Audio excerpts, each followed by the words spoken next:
السلام عليكم ورحمة الله وبركاته. معكم عمر عزت من مشجع التالتة. قبل ما نبدأ الفيديو مننساش اللايك والاشتراك في القناة وتفعيل الجرس عشان يوصلك كل جديد واللايك. موعد مباراة الأهلي والزمالك في قمة الدوري والتشكيل وترتيب الفريقين. يستعد كل من الأهلي والزمالك لمباراة التي ستجمعهم على استاد القاهرة الدولي ضمن منافسات الجولة العاشرة من عمر مسابقة الدوري، وهي قمة الدور الأول من المسابقة. الزمالك يهزم الاتحاد بثلاثية قبل لقاء الأهلي. حقق الزمالك الفوز على الاتحاد الإسكندري بنتيجة 3-0 في المباراة التي جمعتهم مساء اليوم الخميس ثاني أيام عيد الفطر المبارك على استاد القاهرة الدولي في لقاء الموجه من الجولة الثامنة لمسابقة الدوري الممتاز.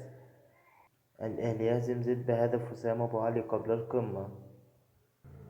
عاد الأهلي على سكة الانتصارات في بطولة الدوري بعد خسارة مباراة والتعادل في أخرى، ونجح في الفوز بشق الأنفس على زد خلال المباراة التي جمعتهم مساء اليوم الخميس باستاد السلام والمؤجلة من الجولة الثامنة من بطولة الدوري المصري بعد التعادل في المباراة الأخيرة أمام إنبي.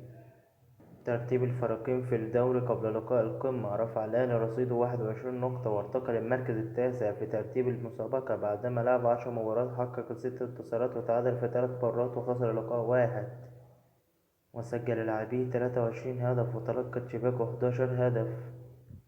وارتفع رصيد الزمالك للنقطة 18 في المركز ال12 في جدول ترتيب الدوري بعدما خاض 12 لقاء، حقق الفوز في 5 لقاءات وتعادل في 3 مواجهات وخسر 4 مباريات، وسجل لاعبوه 20 هدف وتلقى شباكه 13 هدف. التشكيل المتوقع للفريقين: تشكيل الأهلي: في حراسة المرمى مصطفى شوبير، وخط الدفاع عمر كمال ورامي ربيعة ومحمد عبد المنعم وعلي معلول، وفي خط الوسط قفشة وعمرو السولية ومروان عطية، وفي خط الهجوم حسين الشحات وأسامة أبو علي وبيرسي تاو.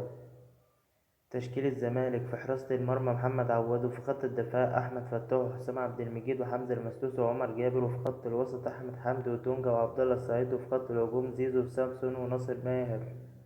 القنوات الناقلة لمباراة الأهلي والزمالك في الدوري: تنقل قناة أون تايم سبورتس مباراة الأهلي والزمالك في الدوري المصري.